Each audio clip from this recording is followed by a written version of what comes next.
everyone, thank you so much for being at this event. It's really a thrill to be able to share some of these ideas and insights with you. And this has been developed over the last 7 years, essentially, as we've been helping social enterprises of all sorts get out in market and develop, why is this not working for me? There we go, sorry.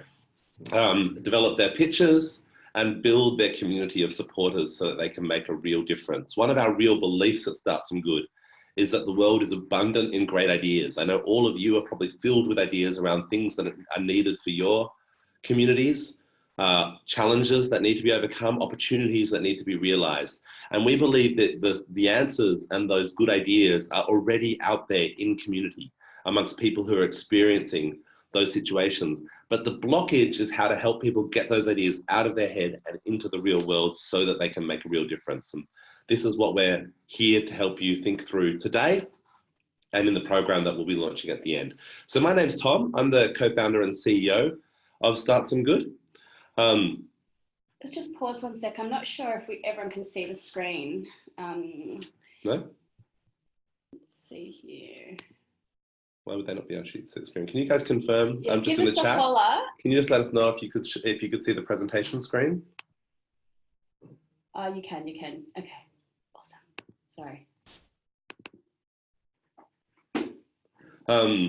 So yeah, I'm Tom. I'm the co-founder and CEO of StartSomeGood. And just to give you a little bit of context around where I'm coming from, my real passion and mission in life is how to help more people get involved in creating change. And I've been doing that since I was a teenager. I was the very fortunate and privileged recipient of some wonderful youth leadership opportunities and experiences when I was in late high school. But it didn't take me long to realize that I was exactly the kind of person who tended to benefit from those sorts of opportunities. I am, as you would have already seen, middle-class white guy, cisgendered, from a supportive family who are politically articulate. So I was exactly the kind of person who tended to always take advantage of those sorts of youth leadership opportunities. And I started asking myself at an early age, how could we give everyone that opportunity to express themselves on the issues they care about, to be part of a conversation about the future we need, and to take action to bring that future into being. And so I founded my first not-for-profit to pursue that goal while still at high school. And by the time I'd finished university, I'd founded 3 not-for-profits, all of them oriented around empowering young people to be more active participants in our democracy and community. The third of those organizations was called VibeWire, and I led that for the first 8 years of its life, during which time we did a whole range of interesting things, including most famously opening the first co-working space in Australia in 2005, now the oldest continuously operating co-working space, which was originally called Square One, now just known as the VibeWire space, and it supports young social entrepreneurs. I left VibeWire in 2008 and spent 4 years in the United States, initially working for an organization called Ashoka. And for anyone who isn't familiar with Ashoka, they literally invented the phrase social entrepreneurship about 40 and a bit years ago. So they were really early in identifying this new approach to change making that was leveraging entrepreneurial skills traditionally seen in the business world, but in the pursuit of social change to traditionally the domain of not-for-profits. After 2 years there, I moved to Silicon Valley and San Francisco and spent another couple of years working there, where I became really fascinated by what it takes to build an innovative ecosystem. San Francisco is obviously one of the most innovative places on earth.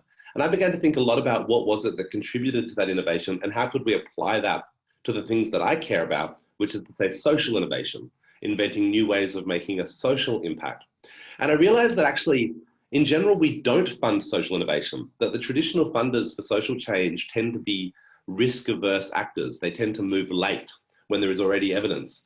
To put it in the commercial context, they tend to be more like the venture capitalists and less like the angel investors that most startups need to believe in them and back them from the start so that they can build the evidence base to then go to those venture capitalists. And that's where we're stuck, where so many ideas are stuck in social change, which is unable to get that initial support so that they can run a test, develop evidence, and then go to where the bulk of the funding is. And so that's where we became convinced that crowdfunding could help play that role, could help people share their ideas and get that first group of supporters on board so that they could actually launch something, pilot something, demonstrate something, and prove that it could work, that it is worthy of additional support, and therefore access the support that exists out there. And so this is what we've been doing for the last 7 years. And I think one of the places where traditionally the social sector has not been very good at funding is understanding how best to fund this new breed of social change entities that we call social enterprises. And social enterprises are doing something quite new. Traditionally, we've thought of the role of kind of business and charities a little bit like this, in two completely separate quadrants. You know, if we were kind of to map our world according to private gain versus communal gain, then traditional businesses were entirely up the private gain end of the spectrum, with zero focus on community impacts, you know, profit maximizing. Traditional not-for-profits were the opposite. They're exclusively focused on providing community outcomes and, of course, not interested in profit at all. And social enterprise represent this new part of the spectrum that brings these two things together, where it can both be pro-profit but also pro-purpose, where we can find great business models and approaches that can do both simultaneously, that can help us that can help us achieve the personal success we want by creating community benefit. And the kinds of entities that pursue that joint purpose, or that pursue creating a difference through trading, through operating in a marketplace, are what we call social enterprises. But there's a bit of a debate out there as to what is a social enterprise really. People can use the word to mean anything within this spectrum really. Anything that's anywhere between that pure traditional charity versus that pure traditional business. There's this whole space in between with different types of hybrid models, and all of those get called by some people social enterprises. Other people insist that it's only one of these, that it has to be a not-for-profit but that's trading. In the UK, they tend to use social enterprise to mean exclusively non-profit social businesses. In the US, they tend to use it to mean exclusively profit-for-purpose businesses, so for-profits, but which pursue a social mission. I think all of this is a little bit confusing and unhelpful. So I want to cut through that and just simplify for you what we mean by social enterprise, because we're not obsessed with any of these technical definitions. We think of it not as a status, but as a doing, as a way in which you act in the world. And so we think there are two main types of social enterprises, and then some sub-varieties that I want to talk through with you. So the first type of social enterprise is redistributive. So let me first be clear, a social enterprise has to be trading. They have to be offering a product or service. If you're not selling something, you're not a social enterprise. If you rely entirely on donations, you're a not-for-profit. And I think not-for-profits are great, by the way.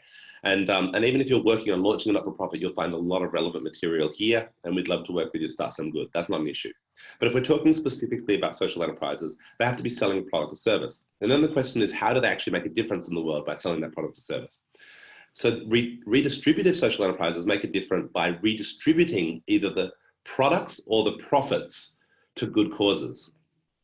So it's not so much the act of selling that product that delivers the change, it's the profits or surplus created by selling it, which is then redistributed to create change.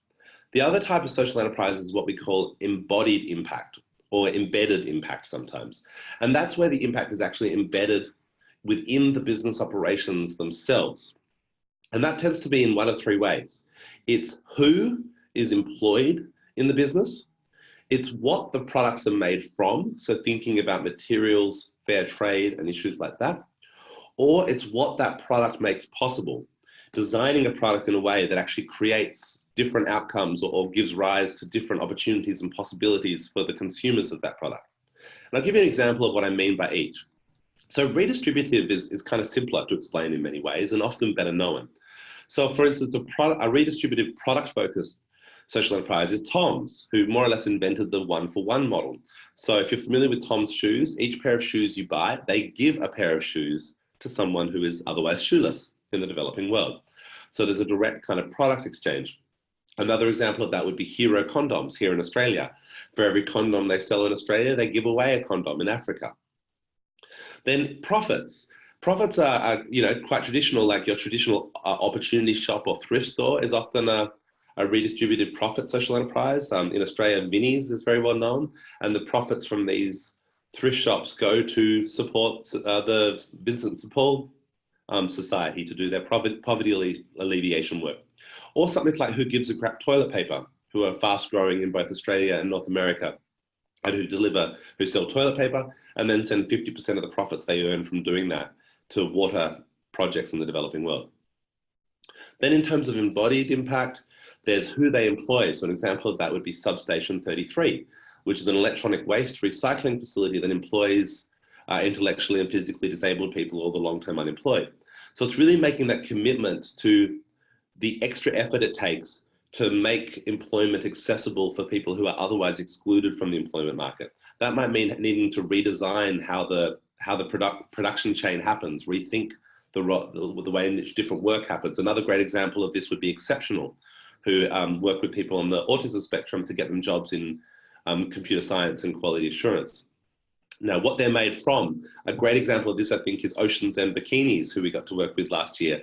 And they make their swimwear entirely out of drift nets recovered out of the oceans.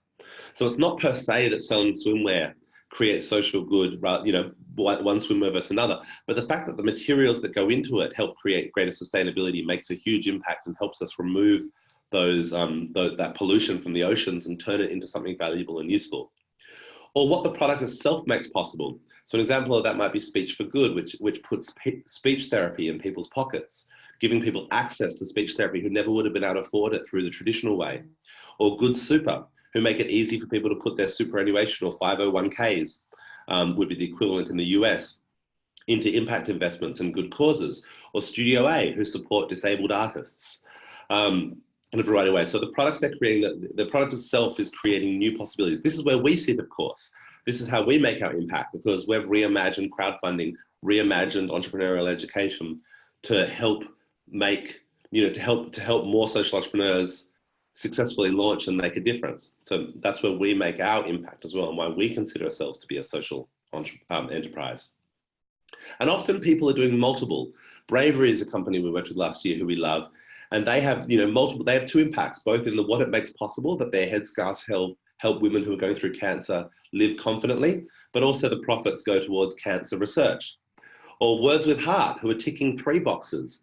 Their inputs are 100%, they're a stationery company that only use 100% recycled paper, so inputs.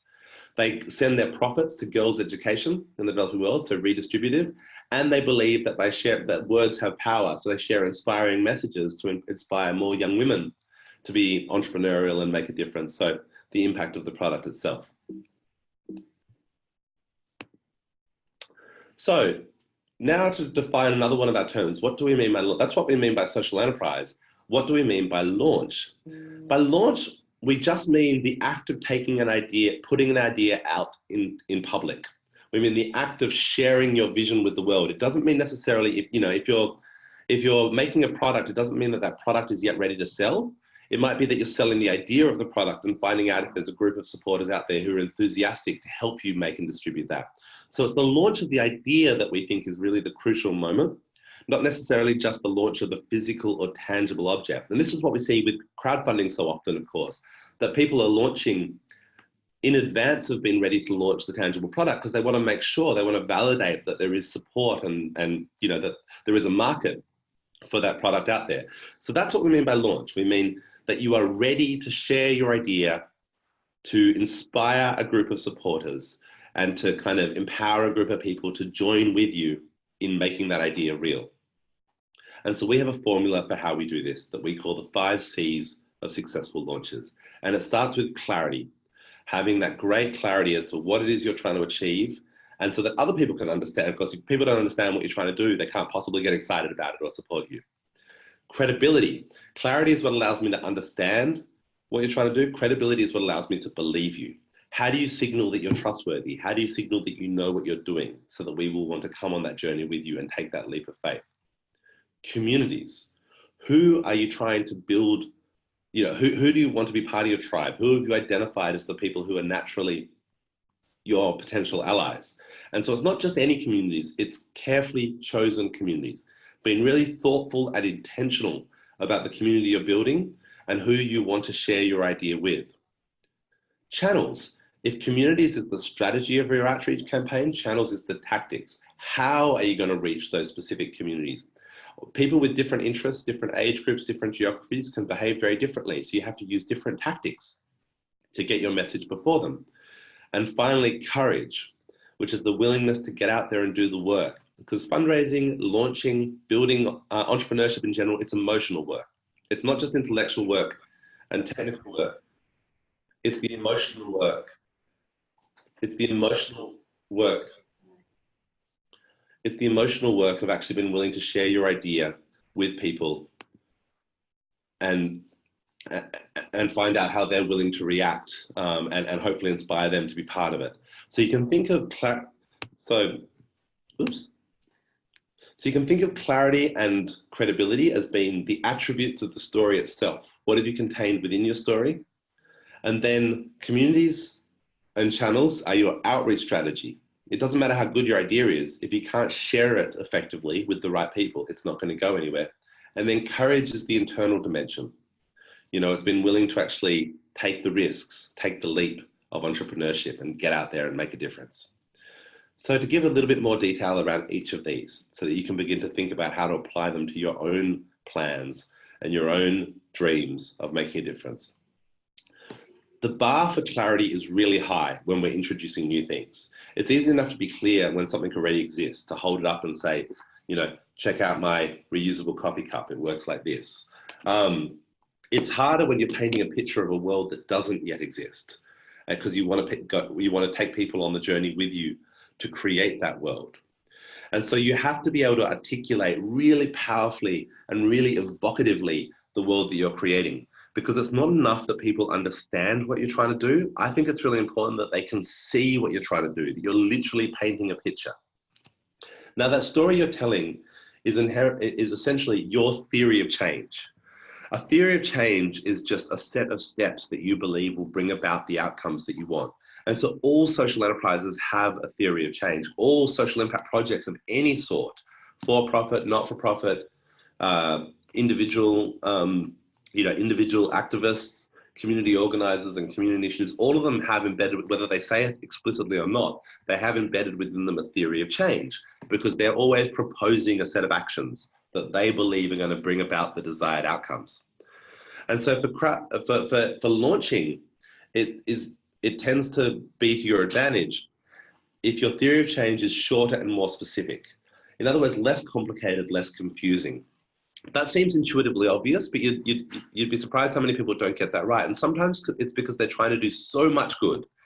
They're trying, you know, I want to work with homeless people to give them job skills, but also to feed them so that they're healthier and more nutrition. And I want to give great volunteering experiences to corporates so they become more aware of how the other half lives. And at the same time, we're going to be developing policy to take to government. And it's like, that's overwhelming. I don't understand what you're doing because you're trying to do so many different things. So sometimes launching is about narrowing down as well and saying, what is the specific next step that I want to introduce to people that I can explain in a really powerful, evocative way. So it might be that I'm launching this corporate volunteering program. It might just be that piece. And the theory of change for my corporate volunteering program would be that we need to engage these successful members of society and make them more familiar and aware. So first we engage with these successful members of society, then we connect them with people who are really on the margins. And we give them that really powerful experience of actually understanding how the other half live. And that then helps create the change we want to see, because it makes those people with power and influence more aware and more likely to be allies to those in distress and on the margins. And that will lead to greater flows of funding and greater political support to make the changes that we need. So that's kind of what a theory of change sounds like. It's this, then this, then this, and then success, then outcome, you know, impact. And so really simplifying that and having the fewest steps possible, obviously not so few steps that it no longer makes sense and no longer makes a difference, but no more steps than you need. What is the core sequence of steps that you're trying to communicate? Now, of course, your ability to give clarity to potential supporters, customers, investors is also based on your own clarity with your planning and your enterprise. How clear are you on what you need to do? How clear are you on your next steps? And so your clarity is paramount, that before you launch, you need to have a real clarity and insight into the issue that you're working on. You need to be able to articulate that issue and the dimensions of that issue and how you're addressing that issue. Your impact, what the specific impacts you're creating and how does that fit into that wider issue? What is your product or service? And how is it that that product or service delivers that impact? Who is the market for that product or service? And sometimes the beneficiaries are different from the funders or supporters. Sometimes, you know, your investors might be one market, your customers might be another, and your beneficiaries might be a third. So sometimes you have multiple markets, particularly in a social enterprise. And ultimately your value proposition, why should people care? What are the promises that you can make in terms of the impact that you're creating? And of course, if you don't have those things, it's really hard to give other people that level of clarity required for them to take that leap of faith and really come on board. So the second C is credibility. As I said, it's what creates the trust that enables me to back you or to buy from you. And so credibility is ultimately about overcoming people's perception of risk. And we think there are three main types of risk that you need to alleviate for early adopters, for your early investors or supporters or partners, collaborators or customers. The first is the idea risk, particularly if you're introducing something that's new. It's like, can this work? Can you make swimwear out of recovered plastics from the ocean? I don't know, will that work? Will it be high quality? I might have confusions. You would need to overcome those, of course, if you wanted to sell me those swim. Not a big bikini purchaser myself exactly, but maybe buying something for the wife. The second would be implementation risk. So I get it, it's a good idea, but are you the right person to implement this idea? Do you have the skills required? Do you know anything about fashion or manufacturing or plastics? Or, you know, why should I trust you to actually implement this plan, even if I believe the plan is implementable? And finally, the fundraising or launch risk. Are you able to deliver on your promises in the early stages? And we see this a lot with crowdfunding particularly. Are you going to reach your goals? People want to be part of successful campaigns and they want to have the reassurance that you're actually going to reach your goals so that you can deliver on your promises. And obviously, ultimately, it's about whether people have the faith in you to deliver on those promises is so important. And it's why in crowdfunding, if you don't get off to an early start, it becomes increasingly challenging because people perceive that you're not going to reach that goal you set anyway. And therefore, how can you even, if you don't reach your goal, how do you even have the chance to prove that the idea can work and that you can implement it because you haven't got the resources you need to give that a fair shake. So we think there's 5 core ways in which people communicate credibility. And I haven't got time to go deep into these, but there are 5 Ps of credibility, that you're able to win credibility or confer credibility through the progress you've made on your idea. So that might mean that you've completed design and you can show us design, or if you want to open a cafe that you already have the venue selected and the property and now you just need to move in and kit it out. Or it could be the people. Like if I'd successfully launched 3 previous food trucks and now I'm launching another social enterprise food truck, even if I haven't even started on this new food truck idea, the fact that I have such a successful track record myself will give you greater confidence that I know what I'm doing. Partners. So if you don't have the credibility, who does have the credibility? And if you can get their endorsement or support, it means that some of that credibility rubs off on you. And people go, well, if they're backing them, they must be, they must know what they're doing. Those guys seem sensible and they've decided it's worthwhile. Therefore, it's much easier for me to also decide that it's worthwhile. And then promises. So promises is a really interesting one, actually, particularly for crowdfunding. So I just want to spend a minute on this because promises is actually something marketers use a lot to try and get people to try something new. So a classic marketing promise would be your money back guarantee. Try this new thing, but if you don't like it, I'll give you your money back. Or, sleep on this mattress for 120 nights. And if you don't like it, send it back. Now, people don't often think about this with crowdfunding, but in many ways, this is a really important decision. If you were to use crowdfunding, which we're obviously very big fans of, what crowdfunding model would you choose? There's 2 main models in crowdfunding. There's keep what you raise and all or nothing. When I'm doing workshops with entrepreneurs, I love to ask them, so which of these models are you more attracted to? In both cases, you have to set a goal. Let's say I'm launching my food truck. And I need $30,000 so I can buy a secondhand truck, kit it out, buy food, obviously, and actually start to serve people meals. And I say to you, hi, I'm trying to raise this money to launch my food truck. Can I have your support? I need $30,000. And the difference is that in the keep what you raise model, which is what we use at StartSomeGood, you have to reach that 30,000 or you don't receive the pledges. Whereas in keep what you raise, even if you only get 3,000 of the 30,000, you get to keep the 3,000. I say, which of these models is more attractive to you? And people almost always say, keep what you raise. Because of course, if you think about it only from your own perspective, and if you think about it as a choice of, do you want to keep what you raise or do you want to not keep what you raise? What kind of a question is that? Of course you want to keep what you raise, but that's not the right question at all. That is a trap. Because as with so many things about anything entrepreneurial, it's not about you and it's not about your feelings. It's about your customers and your supporters. What will they feel? It's not about whether you keep what you raise or not. It's about what's going to make it easier or harder to raise.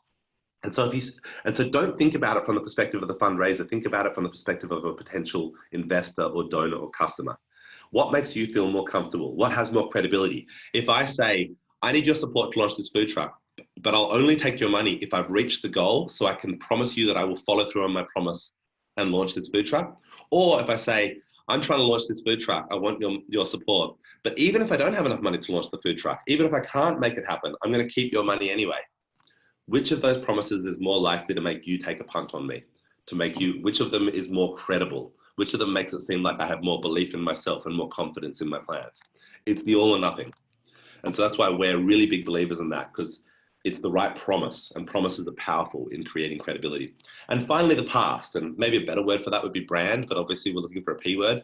And so that's a little bit like people, but it's when it's not the individual themselves who have the great track record, it's the organization. So, you know, when the Red Cross launch a fundraiser, or Oxfam, or a really well-known organization, people are, of course, inclined to believe that they know what they're doing, they're credible because of their organizational track record. Then carefully chosen communities. This is crucial. So this is, you know, you have a great story, you're credible, you know, you have the track record, the partners, you're making the right promises. Who is now going to support you? And now the real challenge begins, because the world is really busy. You know, people are overwhelmed by information and ideas and opportunities. How are you going to cut through? How are you going to make people care? Well, there's only one way that humans make other humans care about things, and that's by telling stories. And so any active community building is based around a story, telling a story about what is this community going to make possible? What are we going to do together? But stories, of course, don't work the same way on every person. You know, some people cry at the same point in a movie when other people laugh. Stories work differently depending on your values, your perspective, your lived experiences. So in terms of your story having the impact you want it to have, that can only work if you tell the right story to the right people. So our core principle with any type of a launch strategy is that you're not trying to convert people to your way of thinking. You're trying to convene people who already share your values or your way of thinking. And the way you do that is by using the right hook for the right community. It's a little bit like fishing. You got to use the right hook for the right catch. It's exactly the same with marketing and outreach, the right hook to the right community. And so we have a formula that we call the 5 hooks of social change. And there are 5 different ways of talking about your project. It's the same project, same core story, but different. The hooks foreground different elements of that story. It's kind of like, where do you start? So to use my food truck example, I'm trying to create jobs for homeless people, but I'm doing that through a food truck. So which of those do I put first? If I'm pitching to you, do I go, do you care about creating jobs for homeless people? I have a plan to do that. I'm going to launch a food truck. Or do I say, do you love food trucks? I love food trucks. I'm going to launch a food truck. And by the way, I'm going to create employment opportunities for homeless people. So it's kind of about what piece of information do we put first, and matching that piece of information to the right communities so that they're more likely to listen and be willing to let us tell them more. So as an example of the issue hook, this was a project called Launchpad, which distributes sanitary pads to girls in the developing world so they can go to school when during their periods. Many girls in the developing world are missing out on a week of education a month, essentially, when they're menstruating. But even something as simple as this, there's 2 very different ways you could talk about it. You could use the women's health, kind of women's rights is probably a better phrase there actually, the women's rights hook, which is about the intrinsic right of girls to get the same educational opportunities as boys. Or you could use the development hook, which is about the fact that investing in girls' education is one of the most powerful ways to build development outcomes for a community overall. So even something as simple as that, and even in the issue hook, 2 different issue hooks, you know, so the world is complicated and issues are related to other issues.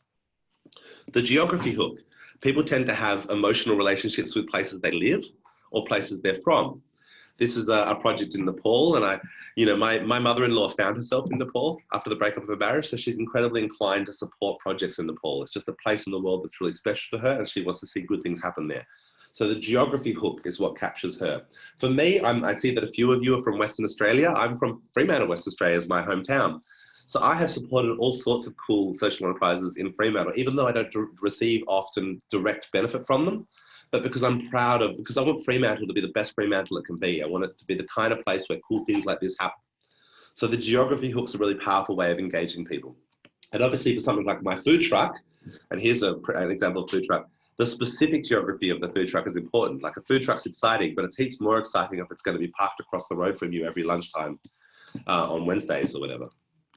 The team hook, who are the people behind this initiative, and what does, is there something about that that is noteworthy or that you are inspired by? So this is an example of two young entrepreneurs, and my background is in supporting youth entrepreneurs and young change makers. So I'm really passionate about supporting young entrepreneurs whenever I can.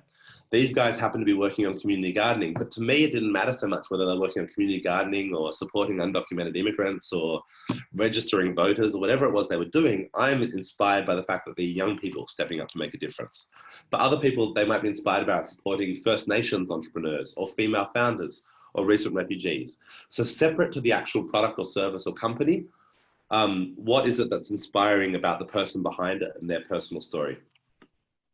The fourth is what we call the approach hook. You can kind of think about this as the how. You can think about the hooks we've covered so far as the what, where, who, and the how hook. How are you making a difference? So here's Speech for Good again. Their how was mobile technology. Social enterprise is a how story, in fact, that we're using business to make a difference in the world is a how story, separate to the specifics of the social enterprise.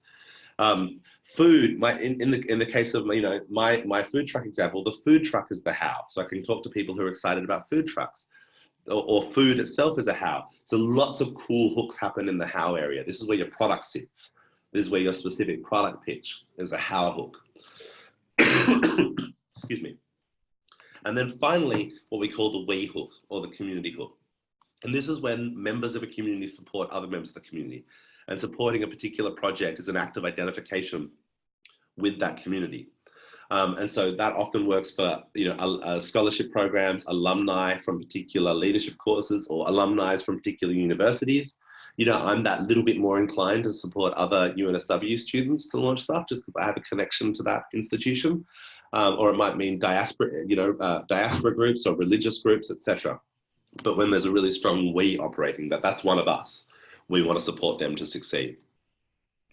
And then channels. So that's once you've got clarity on your communities, and we would always recommend that you have at least 3 or 4 or 5. You probably don't want 8. I mean, you want to pick the ones that are most powerful for you and are the best investment of your time, but it's almost never going to be the case that you'll have the greatest opportunity if you just pick one. There's almost always at least 2 or 3 powerful ones. In my food truck example, it would be very much an issue hook around creating employment opportunities for homeless people. It would be a how hook around food trucks, another how hook around social enterprise, and then a geography hook around wherever the locations of my food truck was going to be. So there I'd have 4 key hooks that I'd be focusing on. Once you've chosen those, you then need to invest the time and effort into mapping the channels. The ways in which I'll talk to people who are passionate about food trucks is a little bit different from how I'd find people who are passionate about homelessness. You don't want to limit yourself just to the Venn diagram of people who care about food trucks and homelessness. You want to be able to talk to people who care about food trucks or homelessness about your idea.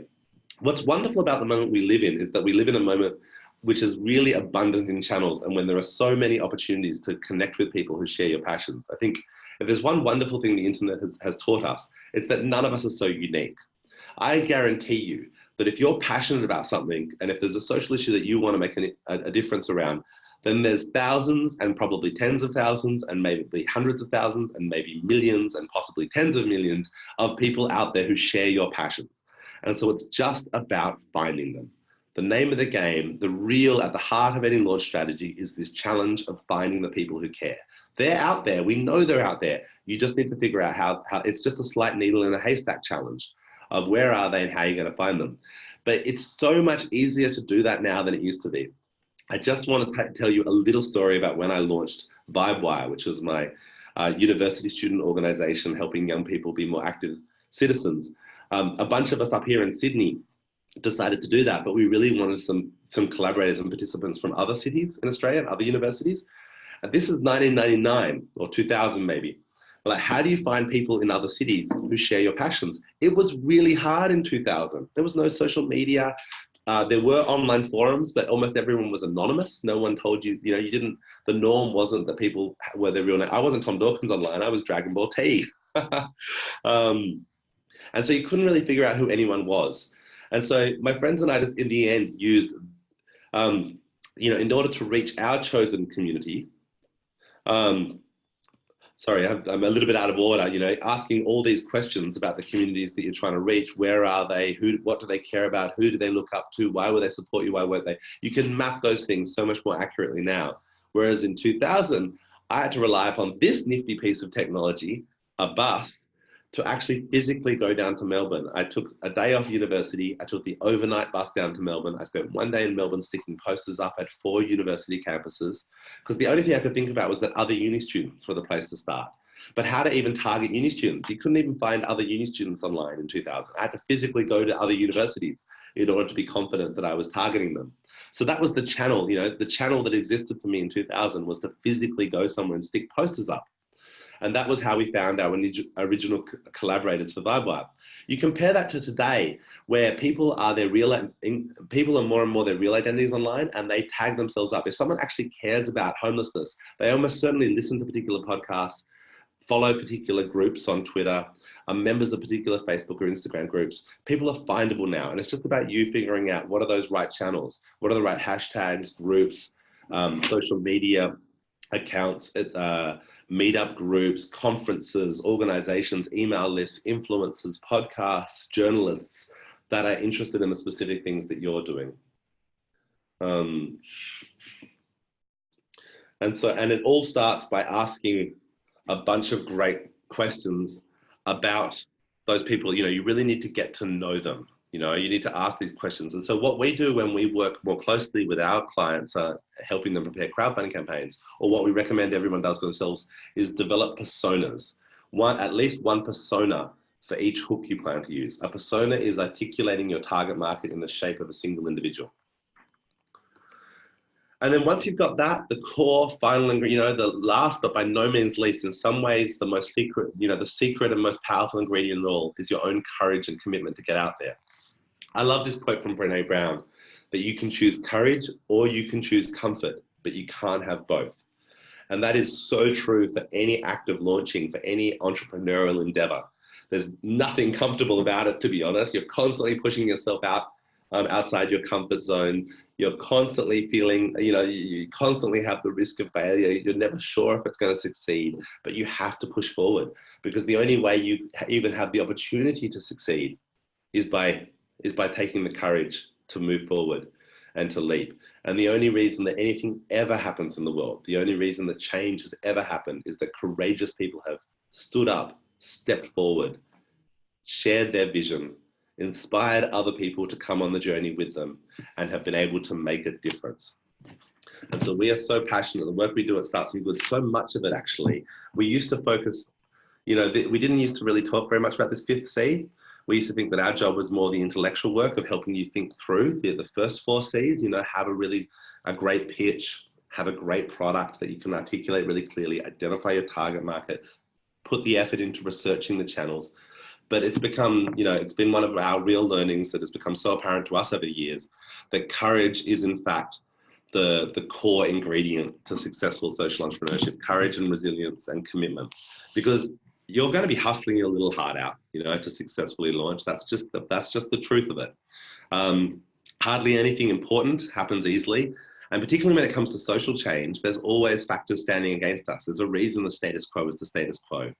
And there's a reason we need to change that status quo. But definitionally, if it was easy, it would have already happened. If it was easy, we wouldn't need you. The reason we need you is because it's hard, because it's challenging, because the world is complex, and we need to innovate, we need to experiment, and we need to support those of us who care about this, people who are willing to be social entrepreneurs. We need to support each other as well through this tough journey. And so we've learned that one of the things that is so core to courage is community, is having your community around you as well, is having people who care about you, who support you, and who are willing to go on the journey with you. And so much of our work, I'll bring Kate and I back on the screen now. So much of our work at StartSomeGood is really just about telling people that we believe in them, and that we are their ally in social change. And that idea of allyhood is really important to us. And so whatever it is that you dream of doing, I really encourage you to begin. Don't begin too early. Spend the time, spend the effort in designing something that can work, in making sure that you have that clarity and you can communicate that clarity, including the clarity of knowing who you want to communicate to. Because if you don't have a target market, you don't know where to start. You don't know how to succeed. And so that's the end of the formal presentation. Kate's back on screen with me, and we've got some great questions from you guys. The questions have begun. Just before we jump into those, anything you want to say about courage? Because Kate is one of our launch coaches at StartSomeGood. So a big part of her work is actually, you know, kind of talking to people week by week and really being with them through the journey. So what have you learned about courage? Oh, look, I could say so much about it. Really briefly, because I want to make sure we get to everyone's questions. I just finished working with an amazing Indigenous social entrepreneur who raised $40,000 in 30 days. He was on 28,000 with 1 day to go. And he was on the phone to me and he was just saying, oh, Kate, I can't do it. I can't do it. I don't know, like, you know, on social media, he was projecting full courage, excitement, you know, doing his thing. But behind the scenes, he was like, I don't know if I can do it. And I just said, have you ever seen your kids be born? And he's like, oh, yeah, yeah. And he's like, I said, did you know the moment where your wife, your partner, was just about to give birth and she's like, I can't do it anymore. Like, I don't know, for anyone, women listening who might have had kids, you get to that point when you're about to give birth. It's called transition. And that's usually where you ask for the pain meds or you want out, you want off the bus. And that is a very normal process to go through right before the birth of a human, of a new idea. And so, yeah, it's a very important part of the process. If you feel like you're freaking out, you're feeling vulnerable, you're feeling naked, Brené Brown's work speaks to this. That's where the courage gets rustled up. Okay, so that's all I want to say about that. Anyway, he succeeded, he smashed it. He's been crying for the last 2 days. Tears of joy. Yeah, and exhaustion, but that's what it takes sometimes. Thanks for all the lovely feedback, guys. Thanks so much. Okay, I think so many questions. Let's do this step by step. I just think maybe we should quickly unveil our big announcement, because I'm worried that some people might need to jump off, and then I want also you guys to stick around, and then we'll come back through. It's got quite a lot of specific technical questions about crowdfunding, so I'm going to take as long as it takes to answer all of those. All right, so let's say then that we're going to go for another 15 minutes to give quality time to answering the questions. But we do want to announce that off the back of this social enterprise launch formula webinar, you've got an idea. You're buzzing, you are ready, you're feeling that fear and you're going to do it anyway. You want to jump, you want to leap. The time is now to launch your social enterprise. We've put together a 10-week online program called Good Hustle, which is going to support you to design your social enterprise. Designing your product or service, going through human-centered design processes, testing it with your customers, your market, mapping your issue, developing your theory of change, leaning into your why. You know, as we know, why is really important to lead with your vision for the future that you're creating before you come in with the what and the how. We've put together a faculty of 8 teaching entrepreneurs who are going to deliver each of the modules in this program. Every single one of them founders of their own social impact initiatives, all who've been through the trials and tribulations and have developed some real expertise. So it's a structured 10-week program to help you think through all 5 of those factors: your clarity, your credibility, choosing your community, mapping your channels, and obviously developing the courage through peer support and through the structured program to be able to get your idea out there into the world successfully. All right, so I wanted to share that with you all. Thank you so much for being here with us at our launch, and now we'll work our way through all the Q&As. Questions. Okay, and I realized I was talking about unmuting people, but I can't figure out how to do that. So what we're going to do now, Elena Buffier, my target market is to B2B. Does crowdfunding work for this, or can you recommend other approaches? So it can work. I think it depends a little bit on the nature of the product, and you do need to be a little bit cautious. If what you're trying to, for instance, if you're launching a social enterprise cleaning company whose clients are going to be business managers of like skyscrapers in the city, those guys are just not generally going to order cleaning services through a crowdfunding campaign, which is different from if it was a business to consumer cleaning product. People are totally comfortable, of course, buying cleaning products online, and supporting them, getting them through a crowdfunding campaign is not so different from that. Whereas procurement managers have a very different process. But I think that if your product's something a little bit more, it's still in the B2B context, so it's like for a corporate audience, but it's something that people can more buy for themselves and possibly get reimbursed excuse me, so it's more in maybe the professional development space, or it's a particular, a lower dollar item, not a full like cleaning a whole building, but something that an individual team member could purchase or a team leader could purchase, get reimbursed, then for sure, because at that point, even though it's B2B, you're kind of relying on individuals to make the support. And anything that is looking for support from individuals is a perfect fit for crowdfunding. All right, question 2 from Luciana. How are the funds from crowdfunding paid back? So right, I assume you go. I'm going to answer that one. Yeah. So crowdfunding is a donation. It's not a loan. There are emerging crowd lending platforms, but the vast majority of crowdfunding platforms are for philanthropy. I interpreted her question as being in the all or nothing instance that I was referencing earlier, where I said that you don't get it. Yeah, if people pledge and then the campaign doesn't meet their goal, how are they given back? Well, the question is the money's not actually processed until the campaign hits their goal. So when people pledge, it's an intention to donate, and no cards are actually run until you flip that, you flip the trigger, you hit your tipping point, and then the campaign donations are run at the end of the campaign. So hopefully that answers the question from Luciana. The next two are pretty similar. The next two questions are both about whether you want to have a for-profit and a non-profit. So do you want to have do you want to have a charity arm, essentially? If you're setting up a for-profit social network, do you need a charity arm, both to make support tax deductible or to receive more, donations and volunteers? And yeah, a lot of people are doing that, to be honest. A lot of the sophisticated social entrepreneurs these days are setting up hybrid entities where there are two arms, and that's totally one way to do it. I worry that's a little, I wouldn't start there though. I think you want to minimize the kind of administrative overhead in the early stages until you're confident that there is a real market for what you're offering. And so if you're a social enterprise, I wouldn't focus on even raising donations at first. I'd make sure that people want to buy your product. Because if no one wants to buy your product or service, it kind of doesn't matter. It's going to be hard for you to succeed and make a difference anyway. So I would cut straight to the chase of trying to offer the product service. Don't worry. And that means you don't need to worry about tax deductibility if it's a product that doesn't come into it. And it also tests your core idea.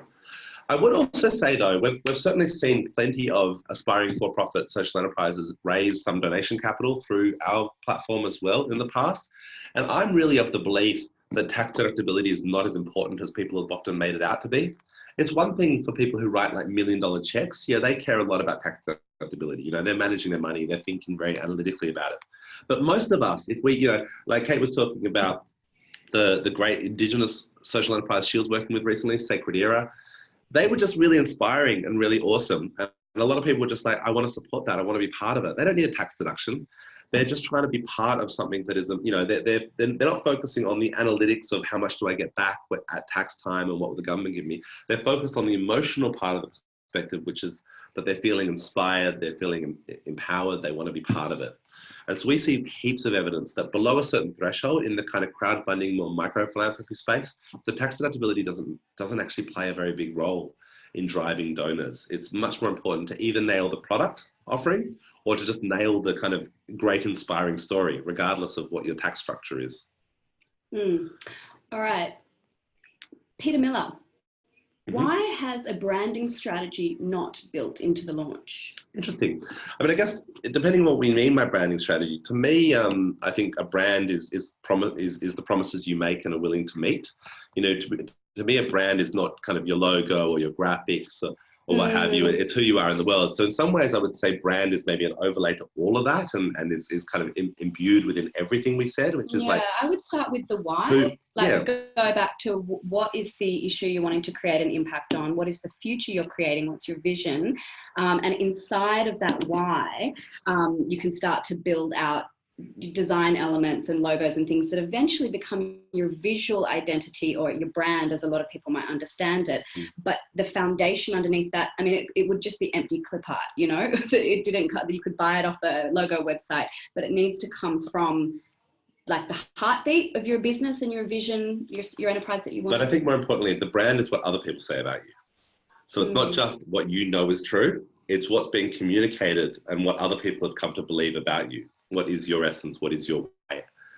Do you fulfill your promises? That to me is the essence of any brand. And obviously for a social enterprise, it's really important that part of that brand is that people understand your why, that your ethics and values as well. And so we definitely do cover, I have to say a lot around the communication and pitching, which I think it speaks to that within the In Good Hustle, of course. yeah. We've got amazing people like Luke Concini from The Sponge, which is a B Corp agency, helping you think through your target market and your personas. Natasha Akib from Digital Storytellers, sharing around how the role of video.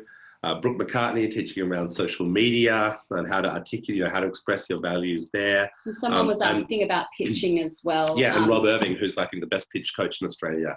We are for the first time ever developing an online module featuring Rob. He's never created any online course before. You have to be live with him, and if anyone's had that opportunity, he's amazing. But we are for the first time going to turn that into something that can be shared online. And so heaps of really good stuff getting detailed around the storytelling part of it. All right, cool. So we have another one here. I'm going to jump to this one over in the chat. I need to make 2 phases. First, I need to raise money to investigate more about the way to deliver my final product or service. And then the second phase will be delivering the service. So we see this a little bit. So there's that 2-part launch. There's the investigation and research phase. Do we call that a soft launch, or do we call that, some kind of behind the scenes preparation? And then there's that second phase. Have you seen this approach? Yeah, we see that a lot. I will say that it's quite hard to crowdfund for that first phase, not impossible, but it obviously lacks a lot of the clarity that we're talking about. If you don't yet know the shape that the product's going to take, you might not, if you don't yet know the exact, therefore you can't articulate exactly who's going to use it and in what way, therefore you can't articulate what impact it's going to create around what issue or for whom. And so it does become really hard to paint that picture for supporters. Where people can tend to succeed to get that early funding is often through their very strong personal networks, that if you've built up a good community around you, they may be willing to back you to go on that journey. So it's more about your personal journey that they're supporting at this stage. But that will obviously have limits to how far it can spread. It will be less successful to bring in new people. Or sometimes the best way to get that early funding is through something like a grant or an accelerator program or an impact challenge. We run a lot of impact challenges with our partners, which are available for brand new ideas and sometimes to explore and design ideas. But dare I say it, I don't want to seem too salesy, but it seems like the exact thing that the Good Hustle itself was designed for. And I would like to believe that if you came with us on the course, that within 10 weeks, we could help you get to that level of clarity you need to move into the second stage. Because you could spend years researching or you could spend weeks. And I think what we're trying to support you to figure out is how much do you need to do before you bring your product to market. So what can we do, what's urgent, and then what can be left for later. I think building a tribe of supporters and rallying people around your idea is a really important piece. I just want to keep jumping through these questions because we've got a whole bunch more.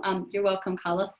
So Kelly Barr, I'd love to know when collaboration is evaluated as a risk and what can be done to address and lessen the risk. That's a really interesting one. Can I take this one quickly? Yeah, go for it. I just want to say collaboration is always a risk. Anyone who's thinking about collaborating is dealing with all the same risks as a potential investor or a potential customer. They're saying, does the idea work? Do I believe in these people's ability to implement? And so the same 5 Ps will work even in that kind of B2B partnership development. They'll be looking at who are your other partners? What's your personal track record? How much progress have you made on this idea? Therefore, how much evidence do you have? Do we believe in the promises that you're making? They'll be looking at all the same factors that would confer credibility to an individual supporter will also be powerful and necessary to confer credibility for a potential collaborator as well. And obviously, the bigger the organization, the more risk averse they'll be around the people that they collaborate because they have more on the line. Someone like the Red Cross have a huge reputation at stake. So they'll be a little bit more conservative about who they kind of lend that reputation out to than, I don't know, us. We have a reputation we care a lot about as well, but we're not the Red Cross. We're less conservative, we're more nimble and so on. It's a spectrum. I want to make sure we answer this one. About crowdfunding. Yeah, I was about to answer that. Yeah. So the question from Jeannie, is the program, I assume you mean Good Hustle, still worth doing if we're not looking to crowdfund? Yes, absolutely. So we don't talk about crowdfunding at all, except under the banner of fundraising, which could be in pitching to investors, selling your product. Crowdfunding could be one. So it's talked about as one of the ways you can raise money, but the Good Hustle is actually to help you design and launch your social enterprise. So it's really about that design aspect of it, developing your product and service, doing your research, mapping the issue, identifying your community / collaborators / customers, anyone in your circle who is going to benefit from or be a stakeholder in your project or idea. Mm. Mm. Exactly. It's basically what we've really learned, what I think is powerful about crowdfunding is it just puts all the principles to the test in this very focused way. 30 days to nail this go-to-market strategy. But to be good at crowdfunding is to be good at launching. And you don't need to crowdfund. To be good at launching is to be good at introducing your idea through whatever approach you choose. And so 99.99% of everything we cover in the course will be equally relevant if you're launching if you are launching that cleaning company to social procurement, you'll figure out how to do that. If you want to just open a shop and start attracting customers, it'll help you do that. If you need to raise investors from impact investors, it'll help you do that. Because it's those core principles around the clarity of what you're doing, conferring credibility, identifying target markets, mapping channels. You need to do all those things. Finding courage. You need to do all those things, whatever your next steps are. All right, Kelly Barr, what are the most important steps for the first phase of a social enterprise after launching? Following through, I guess, depending on the nature of your launch. Keep hustling. Yeah, keep it up. But I think particularly with that early group, you need to love that first group of supporters, those early adopters. That's your tribe. They're on the bus with you. And I think a huge mistake some people make is they just try, selling is important because you need to test your product, but you don't just want to, even though you're selling, you can't think of it as transactional. You've got to think of it as community building. You're building a community around your enterprise, a community around your idea, and you want that community to be with you for the long term. And the most precious members of that community in so many ways are those early adopters. So you've launched, and depending on how you've launched, you have 100 early adopters or 500 or 1,000 or whatever that number is. The next step I would be shower attention on them. Make sure you follow through on any of your promises, deliver your rewards, provide them with updates. Sometimes a big mistake people make sometimes is things aren't going exactly according to plan and they communicate less because they feel shy or embarrassed. And that's when you need to communicate more. People will be very forgiving if they feel like they've been brought on the journey with you. They will be very understanding. They'll be excited to learn from all your trials and tribulations, but only if you maintain that powerful communication and make them feel like they're part of something. Yeah, the communication is so important. I would say after you've launched, keep in conversation with your early customers, keep getting feedback from them. Ask them how they're going with the product or service, a month after, 6 months after, follow them on their journey and start to understand the impact that engaging with your social enterprise has had on their life down the track. Because if you can see what outcomes it creates for a handful of your best customers, then you can talk about those outcomes to help onboard your new customers. So they really are super valuable, your early adopters. And try not to do too much all at once. That's true. Yeah. Be good to yourself. Be good to yourself. Have a good self-care routine. I launch in the next 4 weeks, Tom and Kate. Kelly, all right, cool. Yeah, let us know if you got further questions on email, Kelly, if you want to chat, if crowdfunding might be part of that, how we could help. Jeannie has an existing business, wants to start a new social brand. Perfect. Awesome. Love that. Build purpose into the heart of it. Good Hustle will help you with that, even if you've got an existing business, how you can kind of reverse engineer to become a social enterprise. Can you also apply for grants when you're tax deductible? Yep. Yes, absolutely, Roz. Yeah. In some cases, you can apply for grants even when you're not, by the way. I mean, it depends what country you're in. And I'm not an expert everywhere, but I know that in Australia, the US, there are some grants that are available that don't require tax deductibility. And even grants in some cases for social enterprises at the early stages, even if you're a for-profit. So it's definitely worth keeping an eye out on those things. And we'll be covering that as well. Okay, let's keep flying through these. Laurie Farley, what's your starting point when dealing with an entrepreneur? How do they need to be prepared? Clarity. Yeah, let's just go with that one. I'm trying to understand what side of the conversation you're on. How do they need to be prepared? The entrepreneur needs to be prepared to have clarity, to get in front of someone and be able to talk about their idea. But you don't need that, obviously, depending on what you mean. If you're talking about where you need to be in order to enter into, say, something like Good Hustle, you don't need clarity because we're there to help you get clarity. What would be helpful for Good Hustle, this is not an absolute must-have, but I think you'd get the most out of it if at a minimum, you had an issue that you cared about. Yeah. You were like really wanted to make a difference around plastics. Because a lot of what we're going to be teaching you to is how to map an issue, how to identify intervention points, how to build products that kind of work in those intervention points to make a difference. Sorry. And so you kind of need an issue to kind of think about and focus through and to map. And so that's where I'd say that would be a minimum starting point. If you already have a business and you're looking to a social offshoot, that'll be fine too. If you've already launched but you're looking to grow or move internationally, you'll get a lot out of it as well. In all those cases. A starting point in the process is mapping. Yeah, absolutely. Yeah, we think you need to. So you can obviously you can go in either direction, but we think you start with issue and then build the business model. That if you're really kind of trying to embed social impact into the heart of your business, well, it has to start by understanding what is the impact you want to create. Otherwise, it can often tend to be a bit of an add-on at the end. So it can work in either direction. You can have an existing business doing great work and you're like, but we want to do better. And then you can, it is a great place to start to build in social impact. But if we're starting from scratch with a blank slate, I think let's start by like figuring out where we want to make a difference and then figuring out how to make a difference. All right, question from Patrine. We're going to really try and fly through these, keep the answers tight. Patrine, I would like to broaden my reach and impact from domestic and international. What would be some of the things I would need to watch out for? I want to flip that. Instead of say watch out for, what are some of the things you could do if you want to broaden your reach? Be social, connect with people, hang out on LinkedIn or spaces where people you want to connect with are, share content with them, be social, start conversations. If you want to broaden your impact, particularly start sharing maybe video or content that allows you to introduce yourself to those domestic and international folks so that they can build a relationship and trust with you. So I think we should finish with this one. And then be basically done.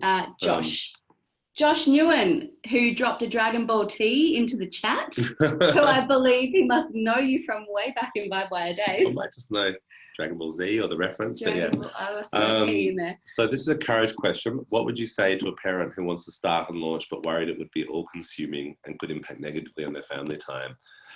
Look, that's real.